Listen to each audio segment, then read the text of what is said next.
থর করে হালছি, তারা বলছি যে আরে তোরা চিল্লাচিল্লি করছিস কেন?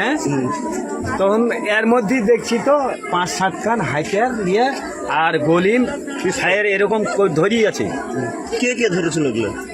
গলিম নিজেই আসা, সঙ্গে সঙ্গে আসা ওকে ধরে গুলি একবার ধরে গুলি, 3টা গুলি করেছে, গুলি পড়ে আছে ওখানে, আপনি চলে দেখেন। 3টা গুলি করেছে, গলিম নিজেই করেছে 3টা। ওদের বাড়ি এখানে কত দূরে?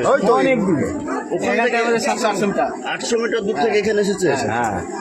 আপনারা এখন কি চাইছেন? আমরা চাইছি বিচার। আমার নাম মানিশ ভাই। আপনাদের টিএমসি দলেরই কৃষি কর্মদক্ষ, কি বলবেন এবং কি জানেন এই বিষয়ে? দেখুন, বিষয়টা হচ্ছে যে এই আপনাদের মাধ্যমে বিষয়টা আমি জানতে পারছি, আর কয়েকটা জায়গাতে আমি খোঁজ খবর নিলাম, এরকম একটা ঘটনা ঘটেছে। এখন বিষয়টা যে কি হয়েছে সেটা আমরা মানে পূর্ণাঙ্গভাবে বলতে পারবো না।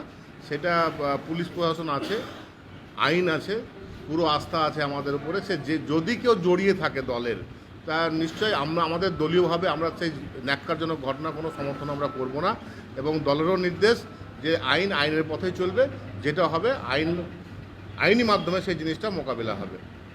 মানে এখন পর্যন্ত কিছু জানা যায়নি কি নিয়ে ঝামেলা? না, এখনো পর্যন্ত আমরা সেভাবে জানি না যে আভ্যন্তরীণ কি বিষয় আছে, কি নিয়ে ঝামেলা, কি বৃত্তান্ত, আমরা এই বিষয়ে কিছু জানি না। তবে দেবো না, দলের কেউ জড়িয়ে থাকলে আমরা কোনো রেয়াত দেব না। ঠিক আছে, আইনের মাধ্যমে, আইনের উপর আস্থা আছে, পুলিশ প্রশাসন আছে, প্রশাসন যেটা করবে, আইন যেটা করবে সেভাবে চলবে।